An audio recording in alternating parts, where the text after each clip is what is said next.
Welcome to my studio. Thanks for dropping by. Today, I will be sharing with you my process for completing this easy tulip study with pan pastels and pastel pencils.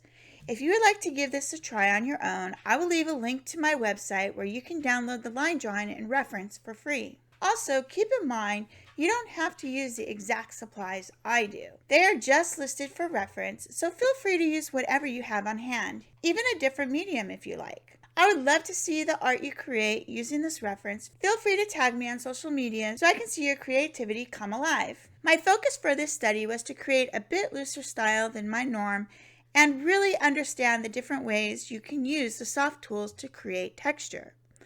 I first began by transferring my line drawing and cutting out masking film to put over the flower. This allows me to work on my background without worrying about covering up my line work and gives a nice, crisp edge to your main subject. I then used pan pastels and a sponge to create the texture of the background. I used strong colors on the first layers and then toned them down with green and gray. Because pan pastels mix well and with a bit of practice can be applied a bit transparent, I knew this would be a great way to complete the background so it was muted but the colors would still shine through.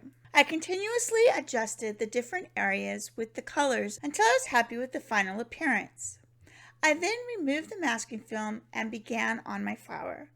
My working method for using pan pastels is a bit different in the fact that I tend to double and triple load my Sofft tool and then put it on the paper. I do not typically blend on a separate surface, and I find in most cases it is an unnecessary step. This is especially true with a looser style painting. If you have used Sofft tools before, you are aware how delicate they are. They start to shred, fray, or create holes in them even using light pressure. For this piece, I used these fraying bits to my advantage. I would double or triple load my tool, then start placing my pastels in the area I wanted using strokes following the direction of the texture in the petals. This allowed me to quickly put a lot of texture in my flower and have my base done in just a few minutes. I also used one of their eyeshadow looking sponges with an interchangeable head for smaller areas and put in some of the highlights on the edges. I also used it to refine some of the areas I was not able to with the other Sofft tool. As you can see, by working in this manner, I was almost completely done with the flower with just the base coat. I did want it to be just a bit more texturized and detailed, so I decided I would pull out my pastel pencils.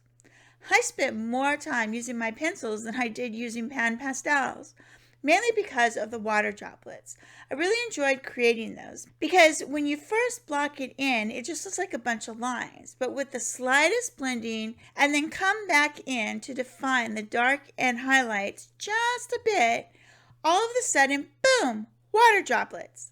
All in all, I really enjoyed this project and love that I was able to complete it from start to finish in just a couple of hours. I also love the mix of loose realism. I do still struggle a bit in my head about adding so much detail, but finding the more I do in this style, the easier it is to convince myself that it's okay to let go and not have everything in there. I mean, really, if you think about it, the only person that is going to know that it doesn't look exactly like the reference is you, unless, of course, you post your reference side by side. So I encourage you to let go and don't be such a perfectionist if that is a struggle for you. It's okay to be looser, and I'm finding that is where you start making more stylistic choices and are able to really explore more and will eventually develop into your own unique style without even trying. If you have enjoyed this video and learning about my approach and techniques, consider subscribing and hitting the bell notification so you'll be notified when my next video is released, and a share is always appreciated. I'm Wendy O'Brien. Thanks for watching, and until next time, keep on arting.